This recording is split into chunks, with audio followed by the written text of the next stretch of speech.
Un nouvel élan dans les relations économiques entre la France et l'Algérie. En fin d'année 2014, c'est le constructeur Renault qui inaugurait une usine d'assemblage près d'Oran pour produire un modèle destiné au marché algérien.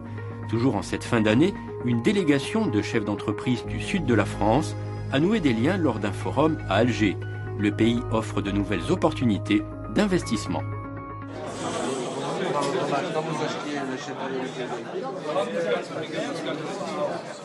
Ça, c'est du combustible. Alors vous avez un déchet qui est... Ce sont de brèves rencontres, quelques minutes de face à face entre des dizaines d'entrepreneurs français et algériens. Un speed dating des affaires en quelque sorte, pour se rencontrer, apprendre à se connaître. On a un financement de la formation professionnelle qui est super intéressant. Je pense qu'on a le même dispositif ici en Algérie. C'est 2% de la masse salariale. 1,60. Nous, c'est 1% pour l'apprentissage et 1% pour la formation. Et pourquoi pas nouer des partenariats pour se lancer dans le pays. Le cœur de métier est connu par les entreprises algériennes.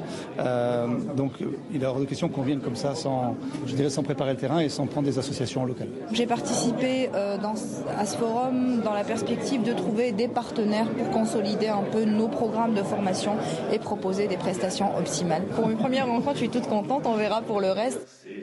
Investir en Algérie, c'est l'objectif de la quarantaine de patrons venus de Provence-Alpes-Côte d'Azur pour participer à ce forum début décembre.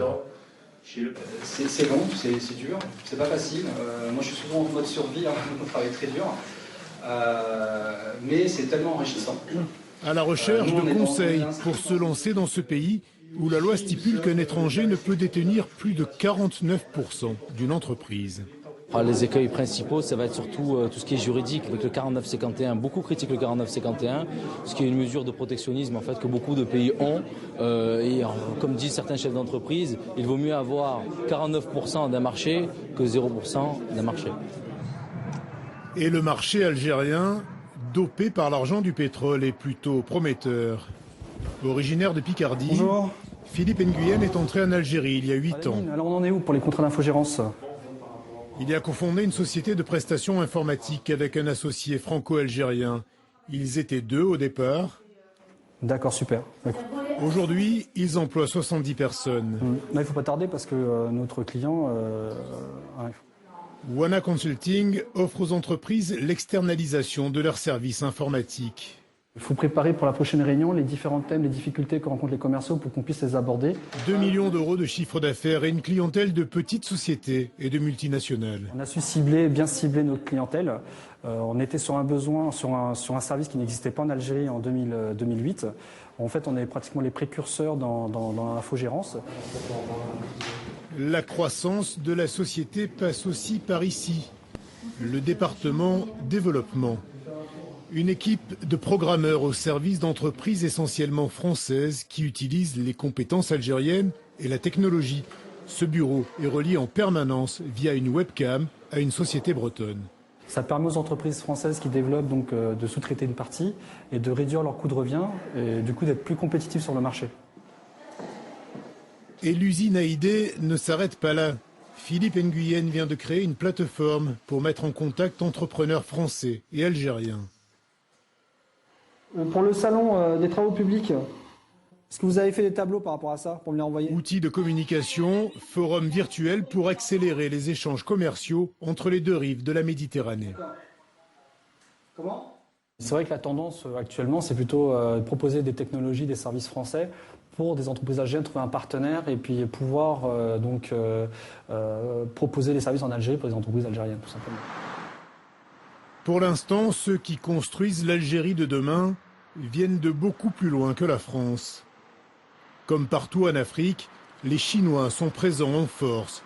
C'est une entreprise de Pékin qui mène le projet de la Grande Mosquée d'Alger, un chantier de plus d'1 milliard d'euros dans un pays très courtisé pour ses pétrodollars. On avait les Mexicains il y a une semaine, hier il y avait les Britanniques, aujourd'hui les Français, demain c'est les Italiens. Donc c'est un pays qui intéresse, la stabilité elle est là, cette stabilité sur tous les aspects, stabilité politique, stabilité sécuritaire, stabilité macroéconomique, ça aussi c'est un élément important. L'Algérie est le pays le moins endetté du monde. Par un soir d'automne, sur les hauteurs d'Alger, La résidence de l'ambassadeur de France accueille les entrepreneurs venus de PACA. L'occasion de rappeler les liens qui unissent Marseille et Alger.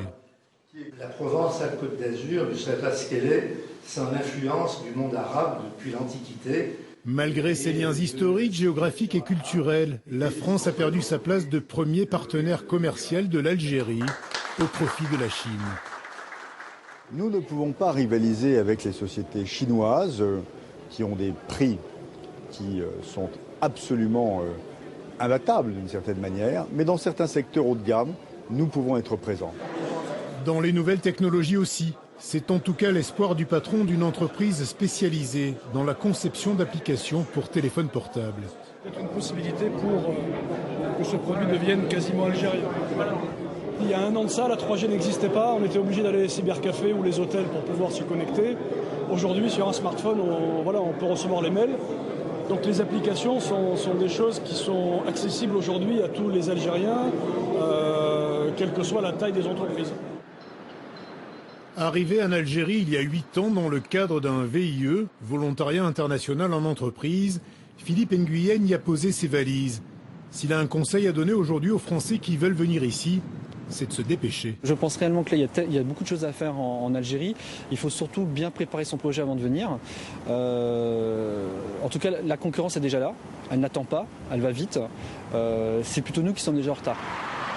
L'Algérie lance un plan quinquennal d'investissement de 200 milliards d'euros.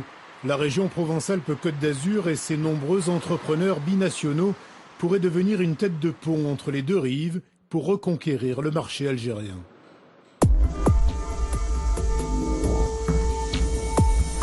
Poursuite des implantations en territoire occupé, attentats, offensives diplomatiques.